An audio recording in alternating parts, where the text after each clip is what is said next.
Good afternoon guys and welcome back to another Golf in 99 Seconds. So Chris Dennis here, putting specialist and short game performance coach.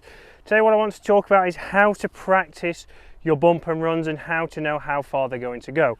So a lot of people mention when I talk about bump and runs and talk about chipping in general is how far do you go back with each club and how far does it run out, what's the percentage, and it's very much dependent on what kind of speed you have. I can make two motions here where I go back the same distance and I go through very quick on one swing, and then on the next one I make exactly the same swing and I go through at a normal or a slower tempo.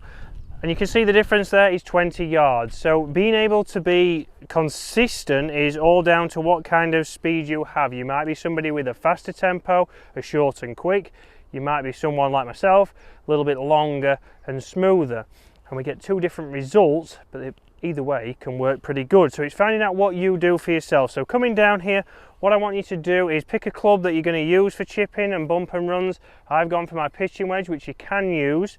And from here, I'm going to have my first motion, feeling that my hands just go outside of my trouser leg. So again, start to give myself some positions even. Hands just outside of my trouser leg, and they should go to the same distance on the way through. So from there, hands outside the trouser leg, nice and smooth. And you can see I've done that twice now, very consistent. So that's given me, I would say, 5 yards. So start to build up from there now. And what I'm going to now do is feel that my hands go to my waist. So my arms stay connected, but hands are now in line with my waist or my belt. And let's see how far that one will now give me. So back, a little bit smoother. That's now giving me a lot further, so that's probably giving me around about 15 yards. So the 10-yard shot, I don't have anything for that. But this is where we might do some chip and runs with a different club. My 9-iron to my smaller position might now go in between. So getting down here and practicing, let me go to waist again. And you can see they're very consistent. So positions all dependent on what kind of speed you're putting on there. So if you're somebody who hasn't focused on speed before, think about your position, but then also think about what kind of tempo you have. If you're short and quick, that's not a problem.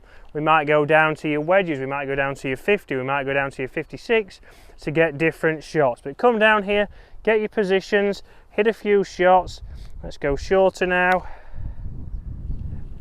You'll see you'll start to be very consistent, know what kind of shot you need. Go all the way through your bag here if you've got a big chipping green, or if you can do it on a driving range, that's just as good. But get those positions, get that tempo, and when you get out on the golf course into the summer, we'll be a lot more consistent with our chipping. Guys, I know that has been a lot longer than 99 seconds, but thank you very much for watching, and I'll see you again later in the week.